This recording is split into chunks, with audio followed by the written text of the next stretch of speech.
Buy our merch. And can you feel this love tonight? Hey guys, What's up, Jesse? could y'all see me? Howdy, yeah. All right, that's good. 2 Voshes. It's a blast from the past. Look at the different backgrounds and everything. Yeah, look at me down there. I even trim my beard. I always try to trim my beard before I get interviewed or anything like that. This interview was such a shit show. It's not an interview, it was a debate. Well, it wasn't really a debate. Cuz I knew, oh man, we were talking about Black Lives Matter and the protests and stuff like that. This other guy, this Elijah Schaffer, I don't know if this guy, I don't think this guy is like, I think Elijah Schaffer is more of like a just like edgelord conservative. I don't think he's like secretly a Nazi or whatever, you know, like all other conservatives are. But the conversation was so fucking funny, dude. Naturally, it was a 2v1 because Jesse was always interceding to favor the point of Elijah. How did this even go? Hold on, just a second. Great, thank you for coming. Of course. We're about to get rolling. You ready? Yeah, I don't know what this is, but I am whatever it is. I'm down. I don't know what it is either. We just do our best with it. Nice. Yeah. We have some fun. Oh yeah, can we? I forget. Can we swear for this program? I completely forget. Yeah. Whoa! Jesus Christ! Liberal radical. I think that's probably me. I'll take that hit. And slightly offensive YouTube channel. Thank you guys for coming. I appreciate it. Very happy to be here. So which one of you are the far left liberal radical? I think that's probably me. I'll take that hit. That's you. Yeah, I would say there's probably not a lot of far left radicals working for Blaze TV. Oh, okay. Not that you know of. Okay. Not that I know of. No, exactly. Maybe Dave Rubin. Who knows? But I'm just kidding. We got plants everywhere.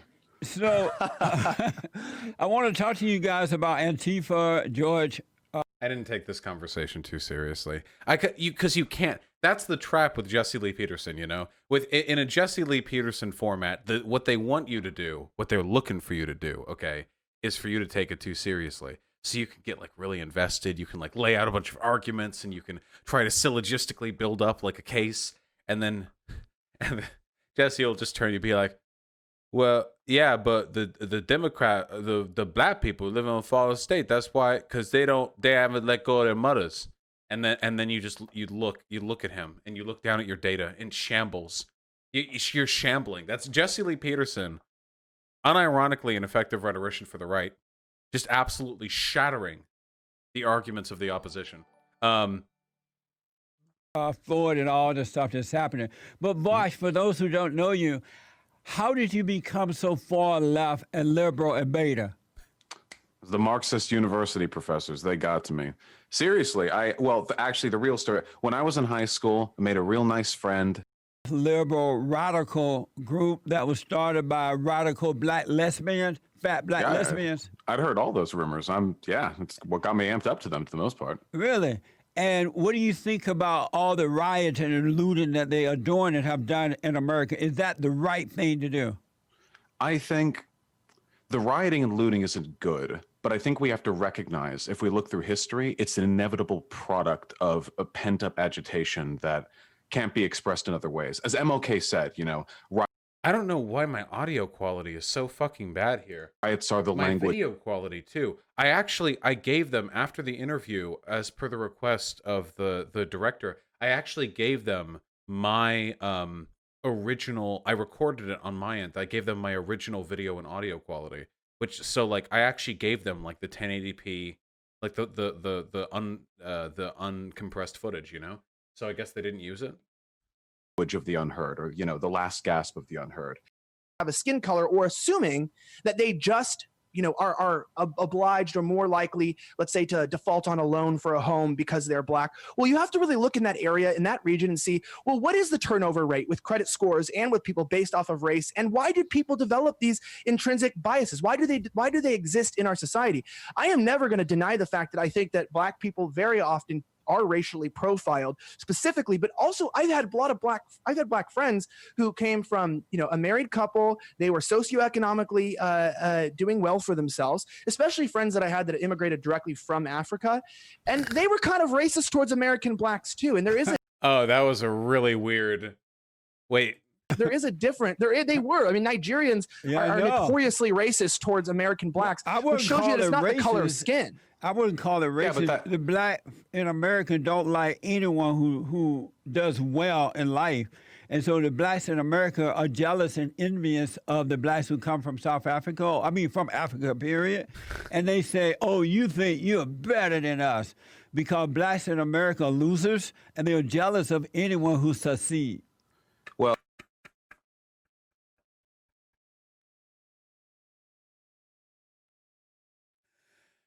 dude, I love Jesse, dude. I swear to God, you could just walk up to that motherfucker and call him the N-word to his face, and he would thank you for it. That guy is such a goddamn Uncle Tom. It is insane to me. He is so goddamn bought in. It is so fucking funny. Seriously asking, is this guy a minstrel show character? No, this is his life. Guys, you know the Tucker Carlson writer who was fired recently after it was discovered that he was posting on a board being very, very racist, and that he was talking about integrating that racist messaging into the show. Jesse Lee Peterson tried to get that writer to work with his team after he was fired. Specifically, that writer. Made a public call out for it too. Yeah, tried to hire that guy. He I mean, it is a beautiful, it's essentially like a master slave dynamic. I mean, literally though, right? Like Jesse's like the Black sub, and he like wants to be surrounded by like big white doms who will I don't know, like in his mind, like put him in his, I have no idea, dude. There's an interesting psychology, I think, to people who are like kind of do the self-hatey thing to an extent, but I've never met somebody do it so hard. I've never met somebody do it so hard. It's actually really, really impressive. He's a super nice dude in person too. Well, I can't speak to the turf war going on between African Americans and African Blacks, but the existence of interracial or intra-racial biases does not negate the existence of biases against the African American community. It sounds to me like you're almost implicitly justifying the treatment that Black Americans get by saying, well, hey, even Black Africans treat them that way. So I can't tell if this guy got mad because he got called out clearly, or if he got mad because that wasn't the implication he was going for. But when we're having a conversation about racism in America against Black people, and he's like, well, even Black Africans kind of don't like African Americans, and then Jesse Lee Peterson steps in, he's like, yeah, because Americans are losers. It makes me wonder, like, are we kind of like justifying it a little bit?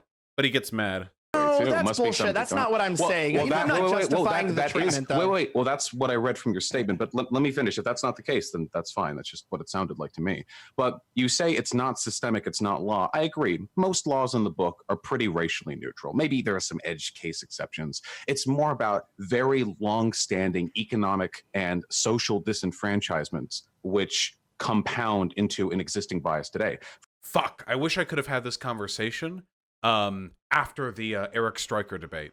Oh, that would have been so much better. I did so much fucking research. The Eric Stryker James Allsup debate. I did so much goddamn research on this shit. At the time, I was still compiling data. I didn't have it all in my head.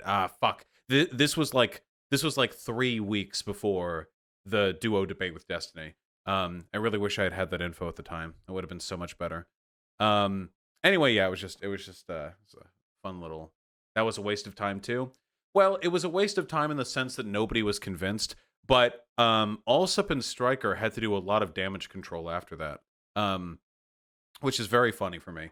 And also, it's important to remind the world, or I guess the people who pay attention to online blood sports now and again, that Nazis are intellectually worthless, and their most talented rhetoricians will get dogpiled and obliterated anytime they try to step up to somebody who actually knows what the fuck they're talking about.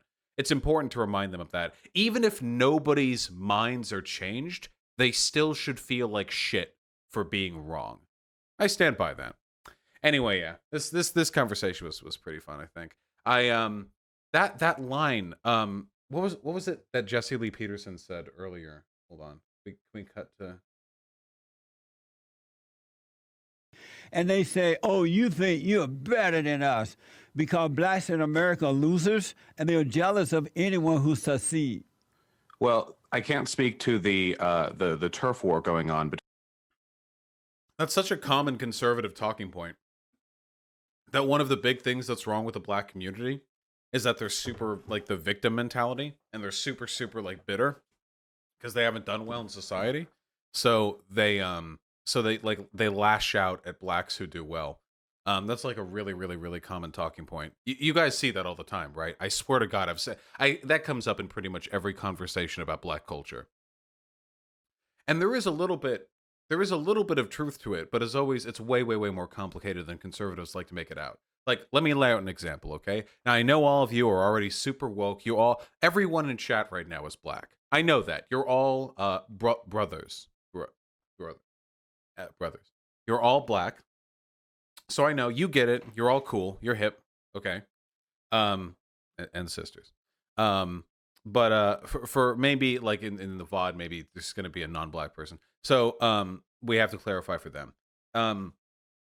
So the way I think that for a lot of black people in America, there's a sort of a very strong oppositional feeling to the system that they live within. If you're black and you live in a majority black community in America, there's a decent likelihood that you're constantly living under the boot of a system that doesn't like you very much. The police tend to be hyper suspicious of you. The police are much more likely to use like violence or like hands-on, aggressive tactics towards you. The cities that you live in tend to be underserved economically. They tend to have very little time and attention put into them by your city, by your state, by your country. And it feels like your issues aren't really being respected. And constantly, on the national level, there is discourse going on about like the state of Black America, but that discourse is like some 40 IQ shit. That discourse is like, what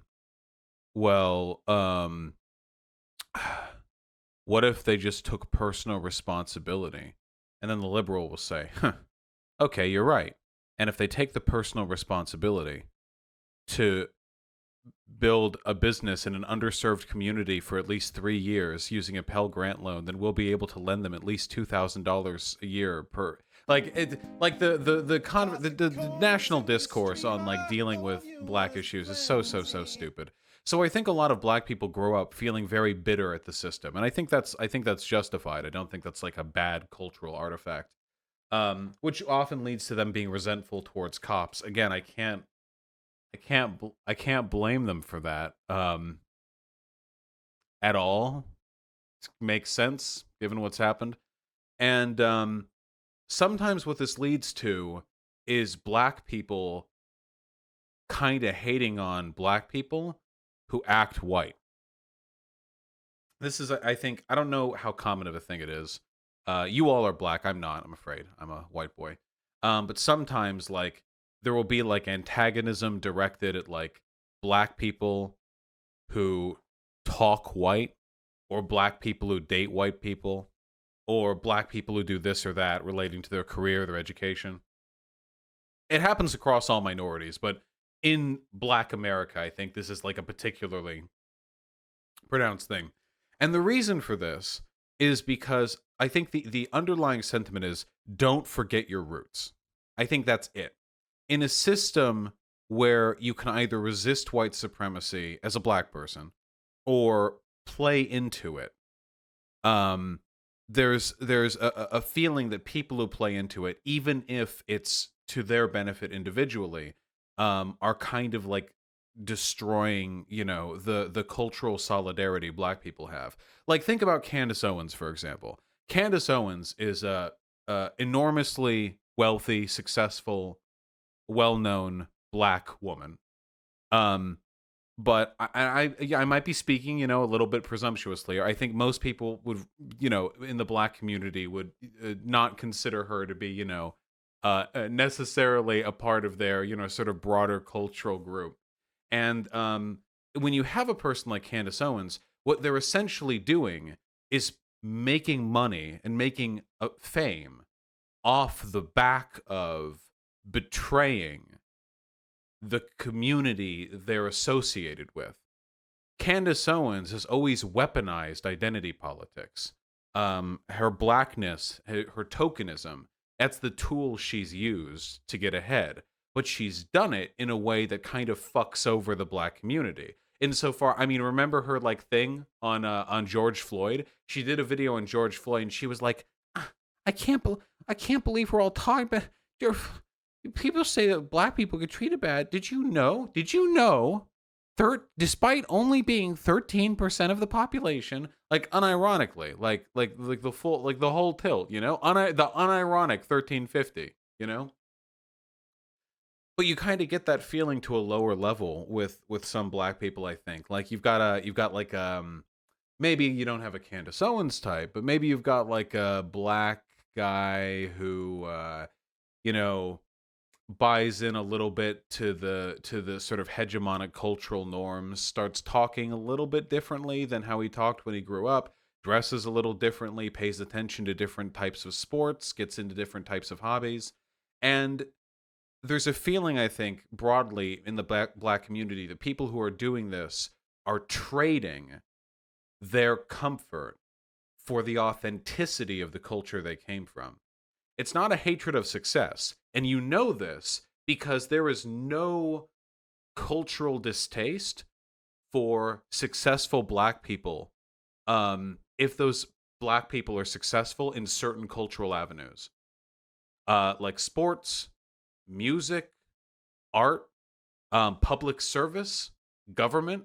The black community does not make jokes about how these people have gone white, you know? I find me any fucking like group of black people who will say that like you know, Snoop Dogg or whatever like gave into whitey or whatever. No, of course not.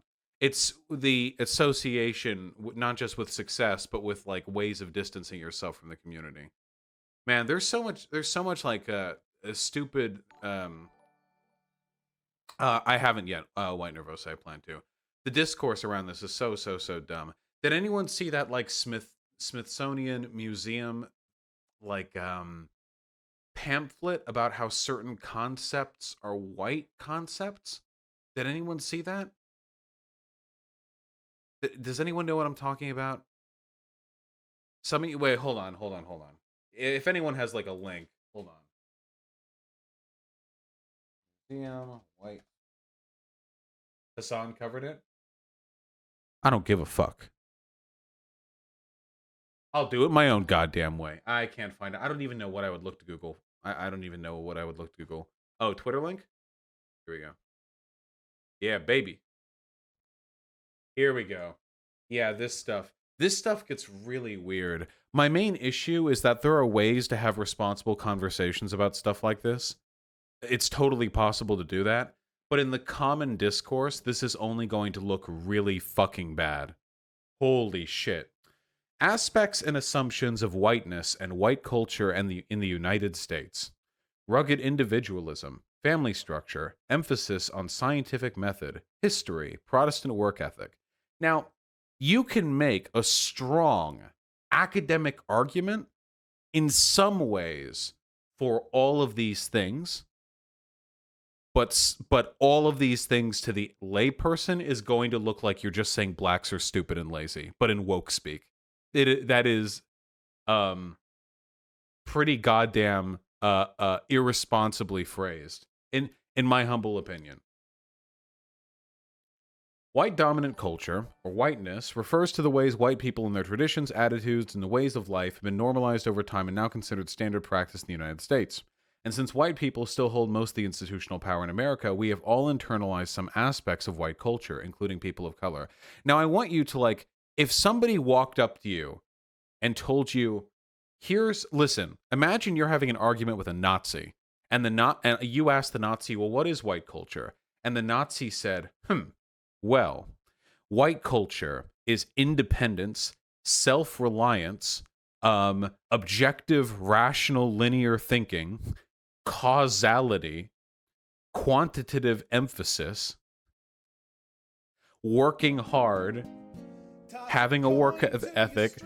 Like you would be like, wait, what the fuck? No? What? Black people can work? Wait. So, like, this, oh God, the arguments for this are so esoteric. The scientific method, as we understand it, is technically a product of the Renaissance and the scientific or the Enlightenment, which was, of course, a predominantly European, development.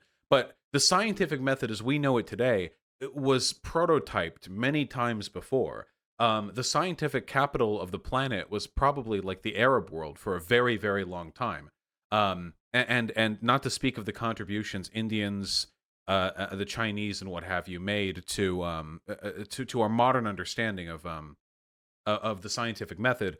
But like when you phrase it this way, like oh my God, it just comes off really. Now there are arguments to be made again, like our emphasis, for example, on like the Protestant work ethic. That is very, very, very much like a specific cultural thing, which has fucking ruined this country, by the way. These fucking death of a salesman cuck boys out here will die grinding their fucking body to the bone to try and make a little bit more money for their fucking bosses, and they'll convince themselves that it's a point of moral pride that they're selling their finite human life to the benefit of somebody else.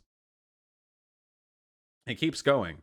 We have religion. Christianity is the norm. Anything other than Judeo-Christian tradition is foreign. No tolerance for deviation from a single God concept. That's pretty associated with what we'd call like white culture in America, I think. But even that, I mean, what the most ardent defenders of white culture tend to associate with paganism, which is not monotheistic. But then you have wealth equals worth, respect authority, future orientation, plan for the future, progress is better, time, follow rigid time schedules. This is literally CPT. Oh yeah. What's white culture? White cultures are showing up on time, motherfucker. What? This is literally CPT right here. Like, I don't even this is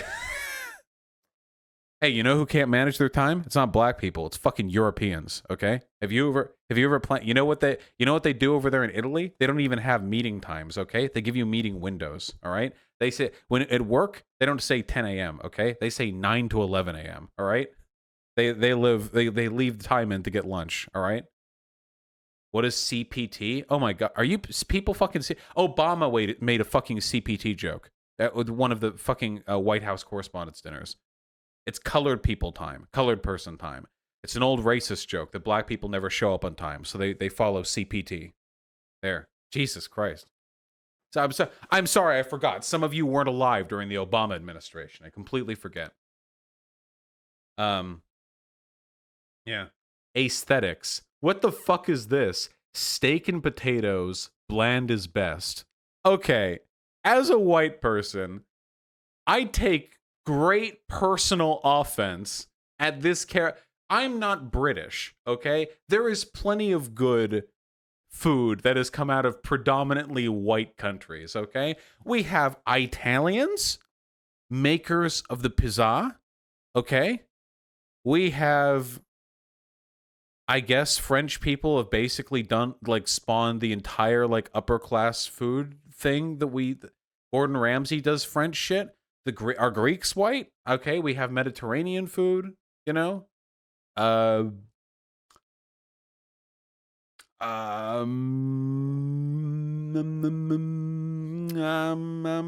Slavic food? Nope, I wasn't going to include Slavic food.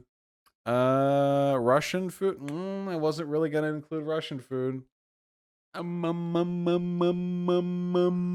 the German-made sausages. Yeah. I take great personal offense at this. And then we've got this aesthetics thing. Women's beauty based on blonde, thin Barbie. Man's attractiveness based on economic status, power, intellect. Listen, I'm not saying we don't do that here. I'm pretty sure that's like all around the world, though, for the most part.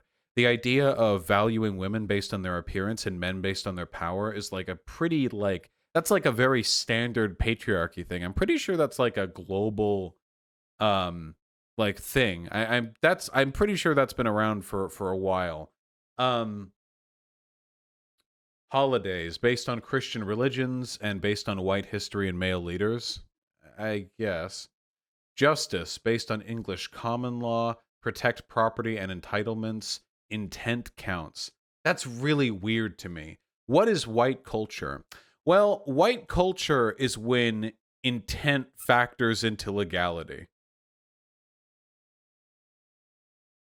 Why is my camera over here?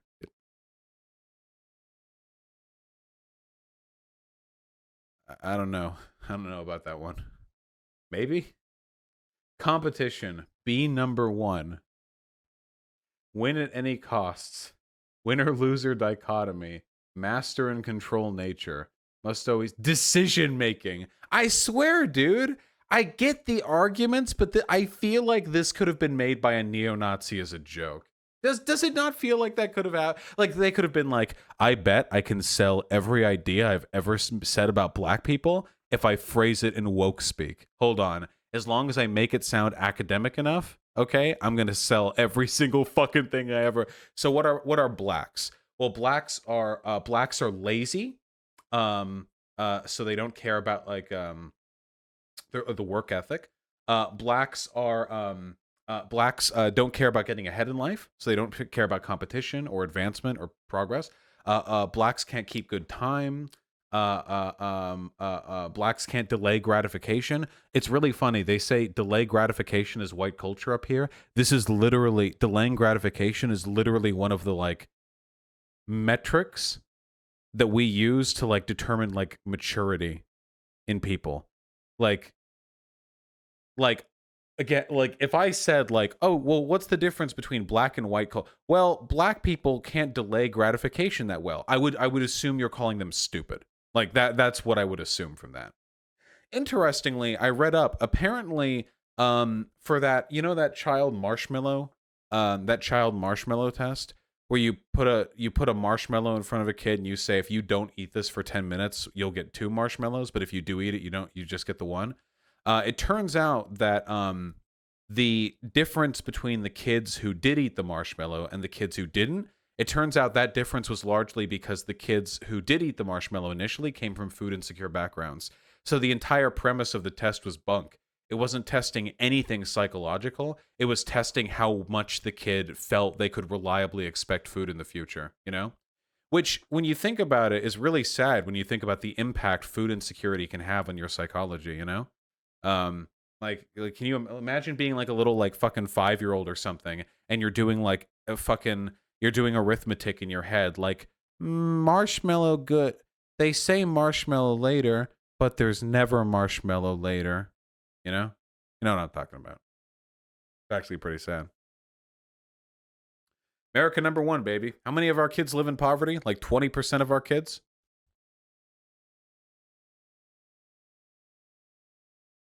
Dude, you're actually gonna make me cry. Okay, all right, okay. Let's pick it back up, folks. 20% of our kids, all right? That means 80% of American children, a whole 80%, don't have to worry about starving to death. A whole 80%. That's pretty good for the wealthiest country on earth.